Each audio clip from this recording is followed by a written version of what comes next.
Hi there, this is Bill, just continuing the Autocad tutorial.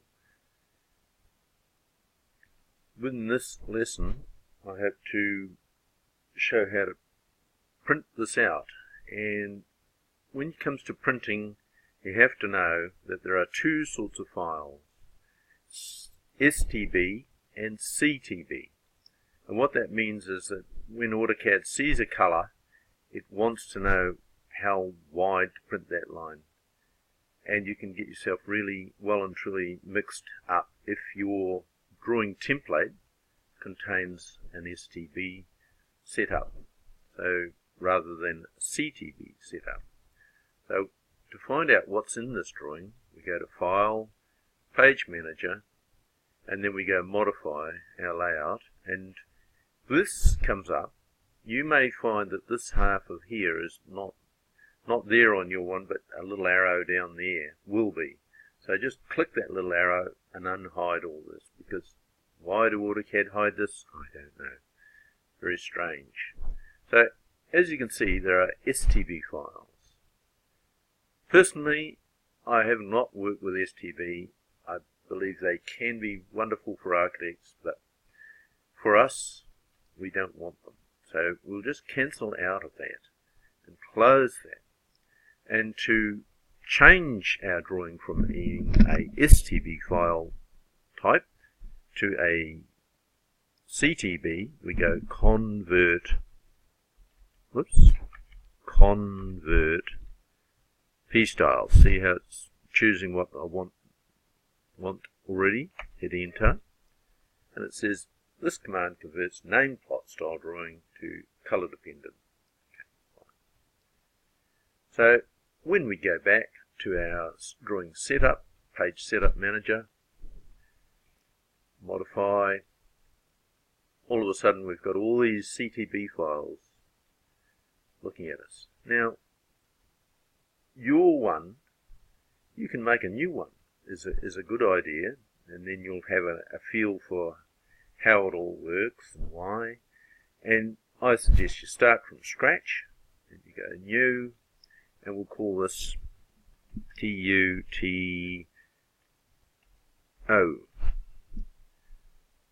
Just, you can call it anything you like. It doesn't really matter what the file name is. It's nice if you have a company name, you call it a company name, it's quite good. And also sometimes when you go from version to version, they reckon in the olden days that you had to create new ones, but that's all been pretty much solved, I think. You can keep this one here for years and years.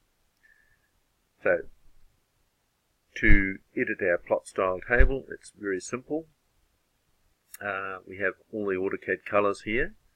See the last 5 or so, 6 are grey. What we do is we select the top one and go down to hold down Shift and hit 249, color 249. Now that means that we're selecting all those colors.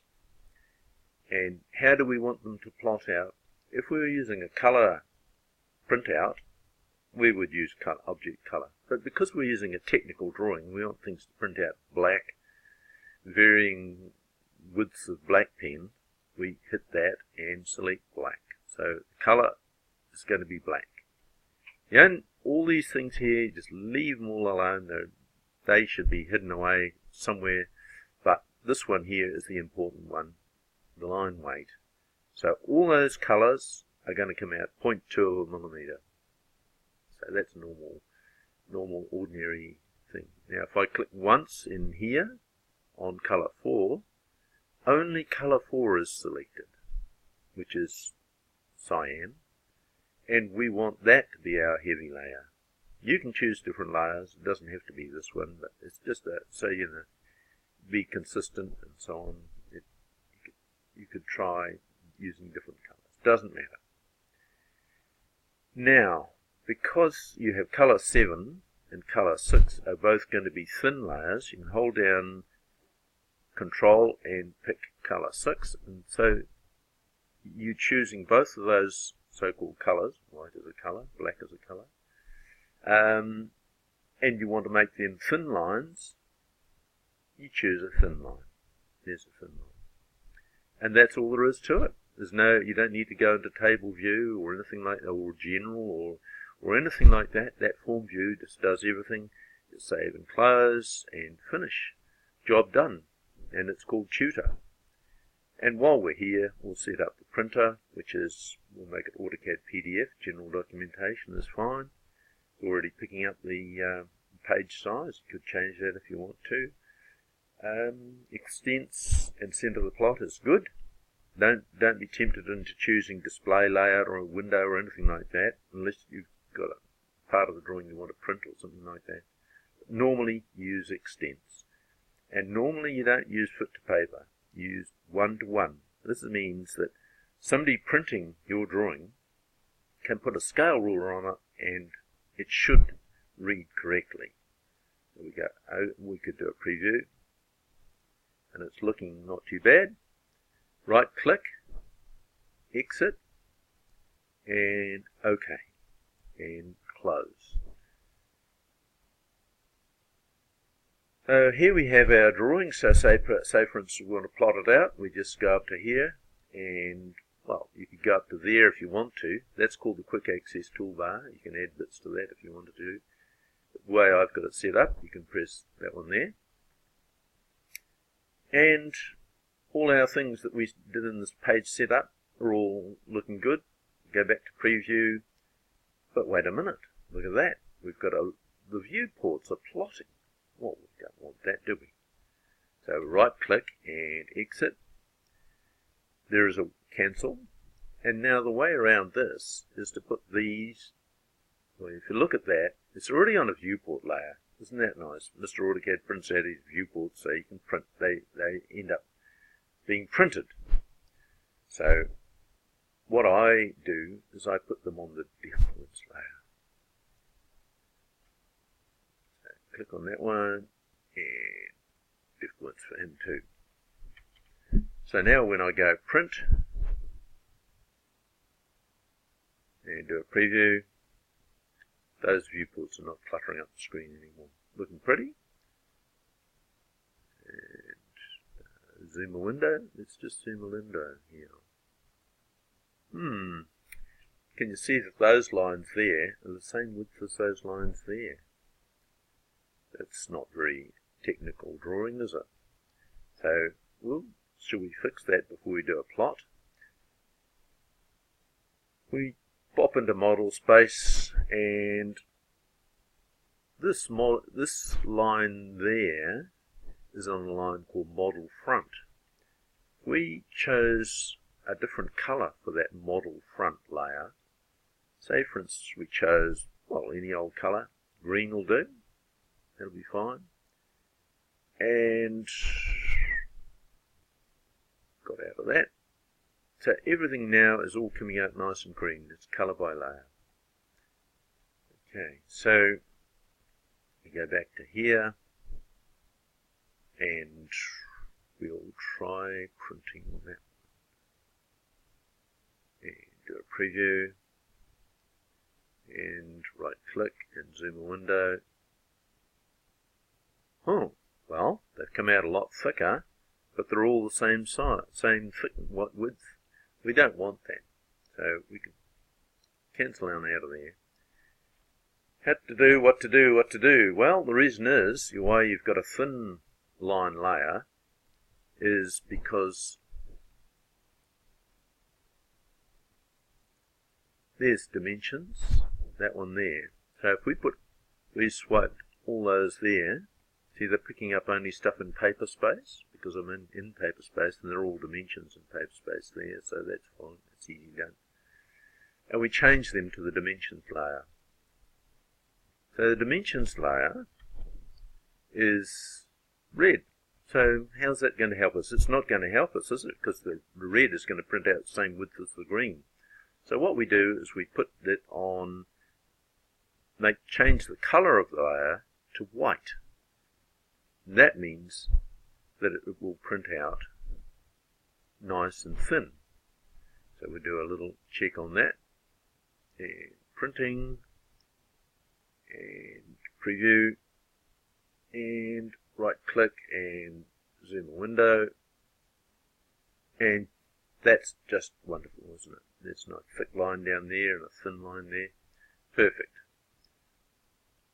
So we press OK on that. We're happy with that. So it races away and says, where do you want to put this? And we'll just bang it in our dimension, our documents folder for now. Calling it number 5. We've had a few goes at this, as you can see. And there is our print. So if I press the button to zoom in a bit,